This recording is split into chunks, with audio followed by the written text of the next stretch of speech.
தகுதி அந்த வழக்கில் இருந்ததுன்னா எங்களுடைய கிரிமினல் சட்ட அறிவு இருக்கு பாருங்க, அந்த கிரிமினல் ஜூரிஸ்பிரூடன்ஸ், அந்த லீகல் அக்குமனை நாங்கள் பயன்படுத்தினோம்னா செந்தில் பாலாஜி கேஸில் நிற்காது, தவிடுபடி ஆயிரும், விடுதலை ஆயிடுவார். அரசியல்வாதிகள் அப்படின்னாலே வருமானத்திற்கு அதிகமாக சொத்து சேர்ப்பது அப்படிங்கிறது சாதாரணமாக இப்போ இருக்கு. ஒவ்வொருத்தரும் அந்த ஊரில் உள்ள உள்ளாட்சியாக இருக்கட்டும், அது பஞ்சாயத்தோ டவுன் பஞ்சாயத்தோ முனிசிபாலிட்டியோ கார்பரேஷனோ எடுத்து நீங்கள் எல்ஐசி நீங்கள் அவங்க எலெக்ஷனில் இப்போ அஃபிடவிட் ஃபைல் பண்ணுறாங்க இல்லையா, அந்த பிரமாண வாக்குமூலத்துலேருந்து எடுத்து நீங்கள் இன்கம்மை கம்பேர் பண்ணால் 100க்கு 99.99% எல்லாம் வருமானத்துக்கு சொத்து சேர்க்குறாங்க. கீழமை நீதிமன்றம், அதற்கு பிறகு மாவட்ட நீதிமன்றம், அதற்கு பிறகு உயர் நீதிமன்றம், அதற்கு பிறகு உச்ச நீதி. இப்போ எல்லாரும் கேட்குறாங்க, ஏங்க ஊழல் தெரிஞ்சு போச்சு இல்லை, அது என்ன நீங்கள் 4 நீதிமன்றத்துக்கு போய் நீங்கள் தூக்கு தண்ணியை கொடுத்துட வேண்டியதானே அப்படின்லாம் மக்கள் பேசுகிறாங்க. சட்டங்களில் என்ன அப்படின்னா ஒவ்வொருத்தருடைய வியூ ஒவ்வொரு மாதிரியான மாறும். ஏன்னா நம்ம நீதிக்கு அரசராக இருந்தாலும் நீதியே அரசராக இருந்தாலும் தீர்ப்பு மாறுபடலாம். ஏதாவது அந்த மாதிரி நீங்கள் உங்களுடைய புத்தி கூர்மையை, அது அங்கே யார் அப்பீர் ஆக போகிறான்னு தெரியல. இதே honourable retired judge miss R Basant appear ஆக போகிறாரா, இல்லை முகுல் ரோஹ்தகி அப்பீர் ஆக போகிறாரா, mister Mukul Rohatgi former attorney general of India, இல்லை மிஸ்டர் கபில் சிபல் அப்பீர் ஆகிறாரா, இது நமக்கு தெரியல. ஃபைலிங் கவுன்சில் இப்போ பொன்முடிக்கு எகெயின்ஸ்ட் யார் வக்காலத்து போடணுன்றீங்க? ஸ்டேட் தானே வக்காலத்து போடணும். ஆமாம், நிச்சயமாக. டிவிஎஸ்சி இங்கே அப்பீல் ஆனதுனால அவங்க நோட்டீஸ் யாருக்கு போகுன்றீங்க? நோட்டீஸ் ஸ்டேட்டுக்கு தான் நோட்டீஸ் போகும். ஸ்டேட்டுக்கு தான். அப்போ ஸ்டேட்டுக்குள்ள ஃபைலிங் கவுன்சில் இருக்காங்க பாருங்க. அவர் honour my dear brother advocate mister Joseph Aristotle விடுதலை பண்ணிட்டாங்க. நாங்கள் ஒத்துக்கலப்பா, தீர்ப்பை மாற்றி எழுதுங்க, விடுதலை பண்ணக்கூடாது, உள்ள தள்ளுங்கன்னு வந்தது யாரு? தமிழக அரசு. இப்போ அதே தமிழக அரசு தான் பதில் மனுவை தாக்கல் பண்ணணும். அப்போ அவங்க எப்படி பதில் மனுவை தாக்கல் பண்ணுறாங்க அப்படிங்கிறத நம்ம பொறுத்து தான்.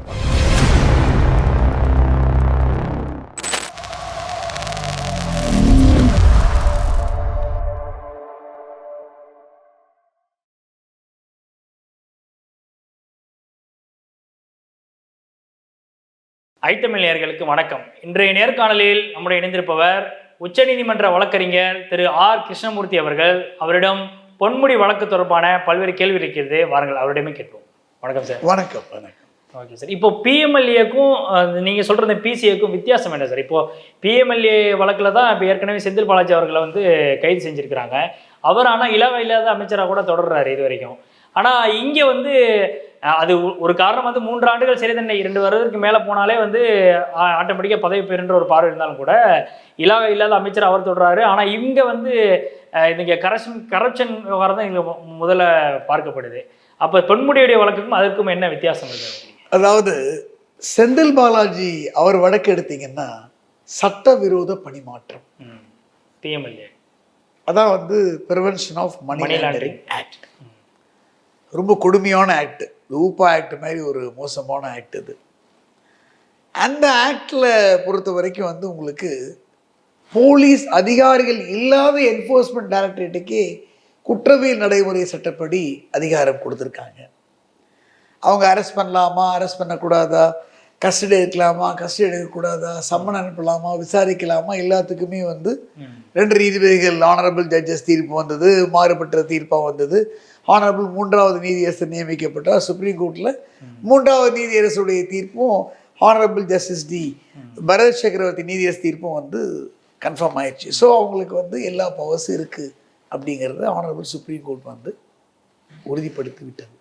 அப்புறம் அதில் எப்படி வர்றாரு அப்படின்னா, வேலை வாங்கி தருவதாக பல பேர்ட்ட அவர் கிவிங் அஷ்யூரிங் ஃபால்ஸ் ப்ராமிஸில் அவர் பணம் வாங்கியிருக்காரு.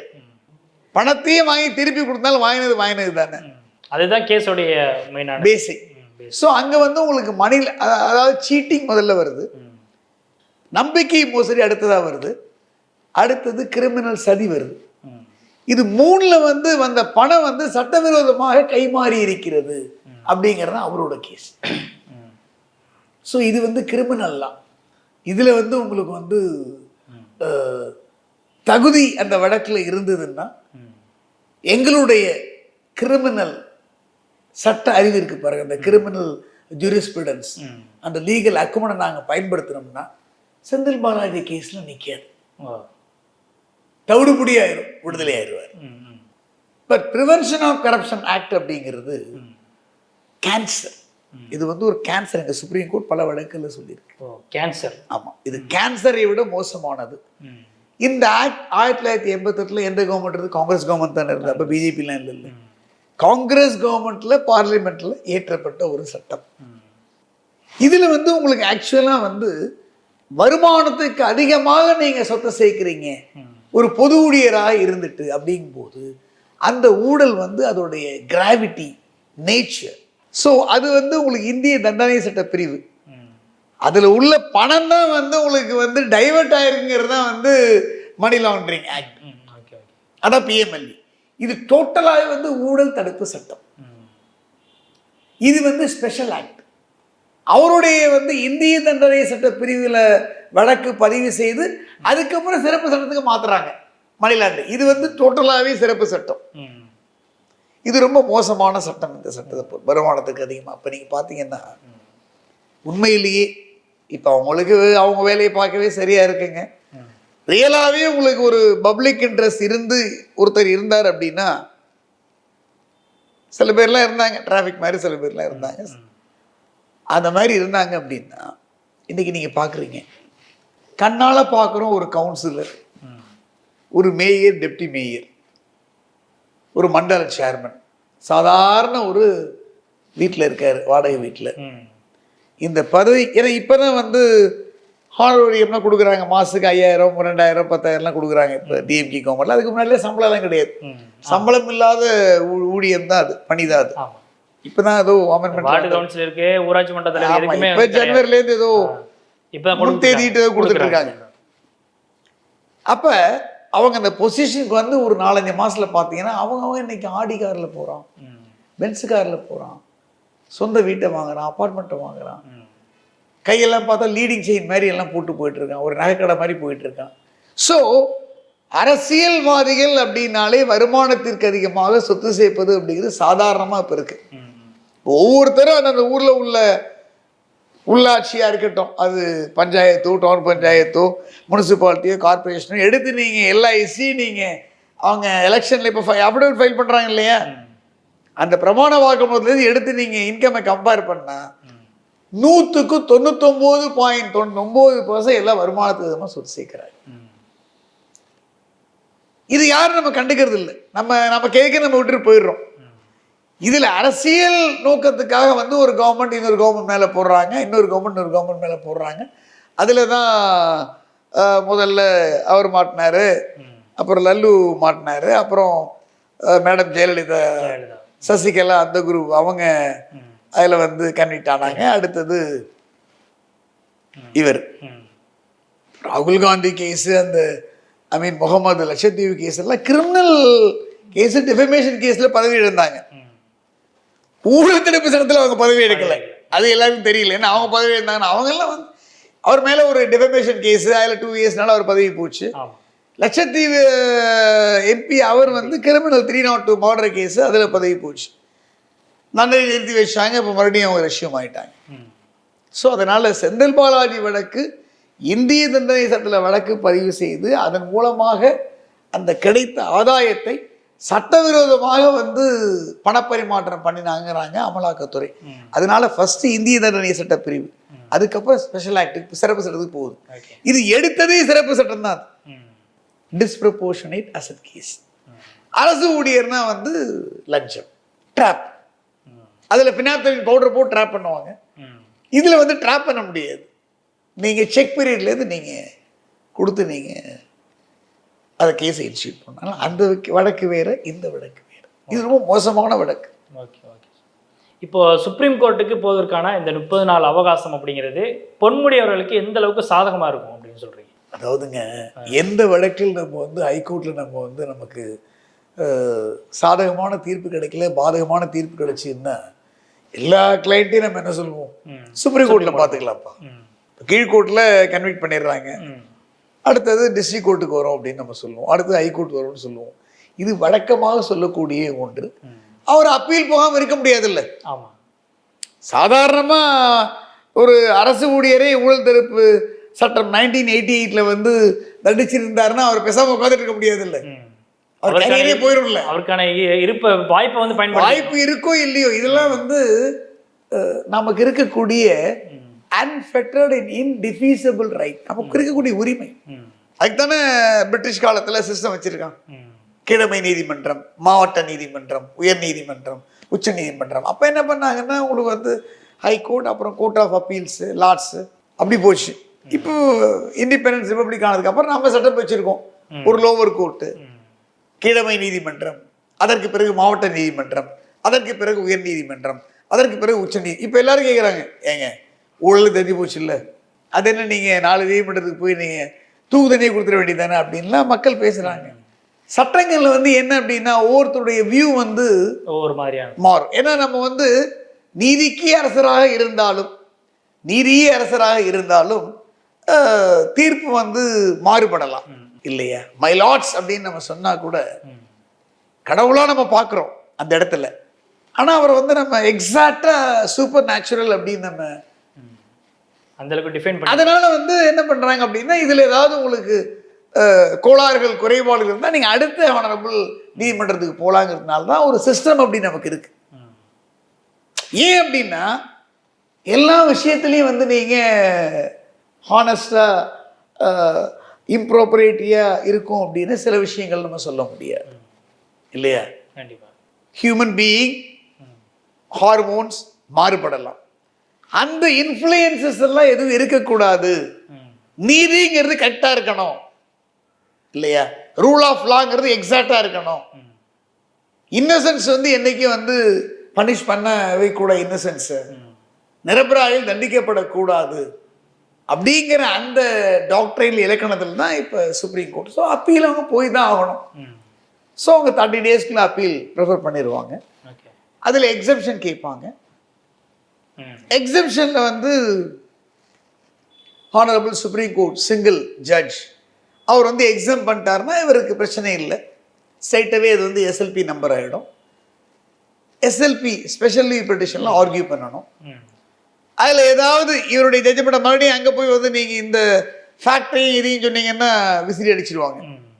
இவர் ஜட்ஜ்மெண்ட்டில் என்ன பேட்டன்ட் இல்லீகாலிட்டி இருக்குது, நம்பர் 1, என்ன இன்ஃபர்மிட்டி இருக்குது, என்ன error apparently face on the record, பார்க்கும்போது என்ன சட்டப்படி இதில் இருக்குது அப்படின்னு பூத கண்ணாடி போட்டு எக்ஸாமின் பண்ணி அதில் சப்ஸ்டான்ஷியல் கொஸ்டின் ஆஃப் லா அதை மட்டும் நம்ம அங்கே ரைஸ் பண்ணணும். அப்போ என்ன, அவர் ஒரு ஜட்ஜ்மெண்ட் கொடுத்துருந்தார் இல்லையா, ஆந்திர பிரதேஷ் ஜட்ஜ்மெண்ட் பிரகாரம் வந்து நீங்கள் இதுக்கு மேல் நீங்கள் சேர்த்துருந்தீங்கன்னா இது வந்து அப்ளிகபிள் ஆகாதுன்னார்ல ஹானரபிள் ஜஸ்டிஸ் குமாரசாமி. அந்த மாதிரி ஏதாவது ஜட்ஜ்மெண்ட்ஸ் இருக்குது. இந்த ஜட்ஜ்மெண்ட்ஸ் எகெயின்ஸ்டாக இருக்கான்னு நீங்கள் சர்ச் பண்ணணும் இன்ஜினில் போய், லீகல் இன்ஜினில் ஏதாவது அந்த மாதிரி நீங்கள் உங்களுடைய புத்தி கூர்மையை, அதுவும் அங்கே யார் அப்பீர் ஆக போகிறான்னு தெரியல. இதே honourable retired judge miss R Basant appear ஆக போகிறாரா, இல்லை முகுல் ருத்தை அப்பீர் ஆக போகிறாரா, மிஸ்டர் முகுல் ருத்தை former attorney general of India, இல்லை மிஸ்டர் கபில் சிபல் அப்பீர் ஆகிறாரா, என்ன நமக்கு தெரியல. அவங்க மறுபடியும் அதை கம்ப்ளீட்டாக அதை மெட்டிகுலஸாக வந்து ஆராய்ந்து எக்ஸாமின் பண்ணி வாத திறமையில் அந்த ஹானரபிள் டிவிஷன் பெஞ்சை கன்வின்ஸ் பண்ணால் நோட்டீஸ் ஆர்டர் ஆகும். நோட்டீஸ் யாருக்கு வரும், இதே அரசு தரப்புக்கு தான் வரும். அப்போ அரசு தரப்பில் யார் அப்பீர் ஆவாங்க, தமிழக அரசால் நியமிக்கப்பட்ட ஏஏஜி தான் அப்பீர் ஆவார். அவர் தான் அட்வொகேட் ஜெனரல் தான், அடிஷனல் அட்வொகேட் ஜெனரல் சுப்ரீம் கோர்ட்டில் இருக்காங்க. உத்தரப்பிரதேஷ்காரர் ஒருத்தர் இருக்கார், இன்னொருத்தர் இருக்கார், என்னோட பேரில் ஒருத்தர் இருக்கார் சீனியர் வி கிருஷ்ணமூர்த்தி, அவர் ஒரு ஏஏஜி இருக்காரு. இன்னொருத்தர் திவாரி அப்படிங்கிறவர் யூபிக்காரர், அவர் ஒரு சில முக்கியமான வழக்கில் அப்பீர் ஆனதுனால அவரை அப்பாயின்ட் பண்ணியிருக்காங்க திவாரி.